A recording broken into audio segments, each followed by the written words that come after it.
भले ही चालबाज चीन कितनी भी तिकड़मबाजी कर ले, लेकिन उसके कई मोर्चे पर बर्बादी की शुरुआत हो चुकी है। एक तरफ जहां अमेरिका चीन पर कोरोना वायरस के बारे में जानकारी छिपाने का आरोप लगा रहा है, तो वहीं अफ्रीकी देश उस पर नस्लवादी होने का आरोप लगा रहे हैं। चीन में कोरोना वायरस को फैलने से रोकने के लिए तो सख्त उपाय किए गए, लेकिन चीन पर यह आरोप लगा है कि उसने कई अफ्रीकी नागरिकों को उनके होटलों और रिहायशी इलाकों से बाहर कर दिया है,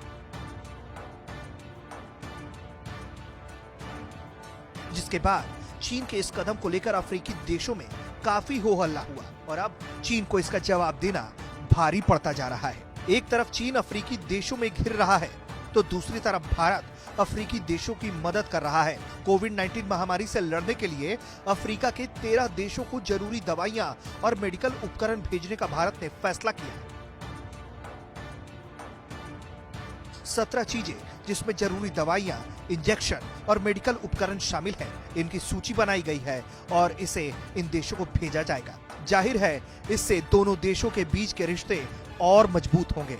साल 2001 में भारत का अफ्रीका के साथ 5.3 अरब डॉलर का व्यापार था, जो 2018 में बढ़कर 75 अरब डॉलर हो गया। अब भारत अफ्रीका का चौथा सबसे बड़ा व्यापारिक साझेदार है।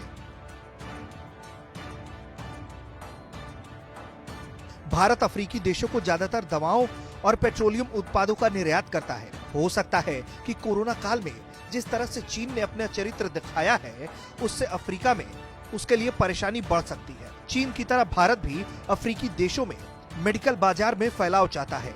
ऐसे में भारत के पास अपनी स्थिति मजबूत करने का एक अच्छा मौका है। इसके अलावा जब कोरोना महामारी नियंत्रण में आ जाएगी, तो भारतीय अर्थव्यवस्था के लिए कई अवसर छोड़कर जाएगी,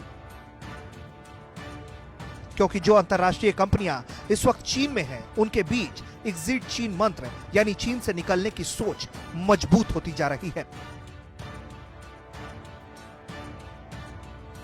फिलहाल अगर चीन अफ्रीका में अपनी छवि सुधारने में नाकाम रहा, तो भारत वहां के मेडिकल मार्केट में अपनी स्थिति मजबूत कर सकता है और साथ ही चीन के कारोबार में भी सेंध लगा सकता है। नाइजीरिया अफ्रीका में भारत का सबसे बड़ा व्यापारिक साझेदार है। इसके बाद दक्षिण अफ्रीका, केनिया और मोजाम्बिक का नंबर आता है।